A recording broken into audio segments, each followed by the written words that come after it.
Simon commission. Simon commission के बारे में। साइमन कमीशन की स्थापना 1919 के भारत सरकार अधिनियम में यह व्यवस्था की गई थी कि 10 वर्ष के उपरांत एक ऐसा आयोग नियुक्त किया जाएगा जो इस अधिनियम से हुई प्रगति की समीक्षा करेगा।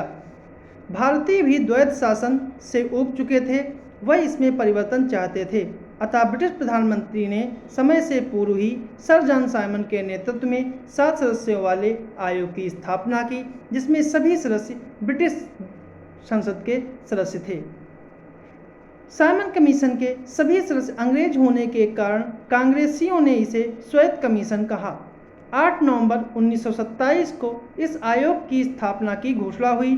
इस आयोग का कार्य इस बात की सिफारिश करना था कि क्या भारत इस योग्य हो गया है कि यहाँ के लोगों को और संवैधानिक अधिकार दिए जाएं, और यदि दिए जाएं तो इसका स्वरूप क्या हो। इस आयोग में किसी भी भारतीय को शामिल नहीं किया गया, जिसके कारण भारत में इस आयोग का तीव्र विरोध हुआ।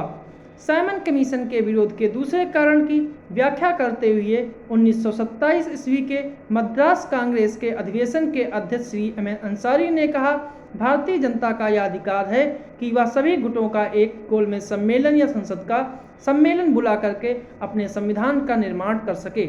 साइमन आयोग की नियुक्ति द्वारा निश्चय ही उस दावे को नकार दिया गया है। कांग्रेस के 1927 के मद्रास अधिवेशन में साइमन आयोग के पूर्ण बहिष्कार का निर्णय लिया गया। इस कमीशन से भारतीयों का आत्मसम्मान भी आहत हुआ, जिससे तेज बहादुर सप्रू बहुत प्रभावित हुए।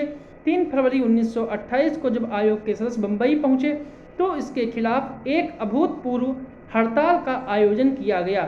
काले झंडे और साइमन वापस जाओ के नारे लगाए गए।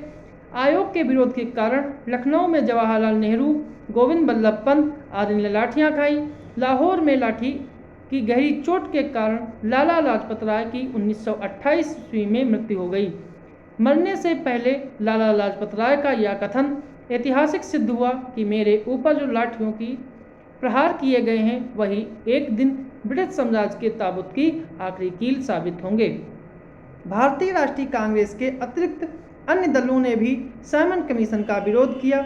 मद्रास की जस्टिस पार्टी और पंजाब की यूनिस्ट पार्टी और तथा मुस्लिम लीग के सभी गुट को छोड़कर लगभग सभी प्रतिष्ठित राजनीतिक दलों ने कमीशन का बहिष्कार किया। साइमन कमीशन ने 27 मई 1930 को अपनी रिपोर्ट प्रकाशित की, जिसकी सिफारिशें इस प्रकार हैं। पहले 1919 से के भारत सरकार अधिनियम के तहत लागू की गई द्वैत शासन व्यवस्था को समाप्त करके उत्तरदायी शासन की स्थापना हो। भारत के लिए संघीय संविधान होना चाहिए। केंद्र में भारतीयों के लिए संघीय संविधान होना चाहिए। केंद्र में कोई भी उत्तरदायित्व न प्रदान किया जाए। उच्च न्यायालय को भारत सरकार के नियंत्रण में कर दिया जाए। बर्मा को भारत से अलग कर दिया जाए। उड़ीसा और सिंध को अलग प्रदेश का दर्जा दिया जाए। प्रांतीय विधानमंडलों में सदस्यों की संख्या बढ़ाई जाए। गवर्नर और गवर्नर जनरल अल्पसंख्यक जातियों के हितों का विशेष ध्यान रखें।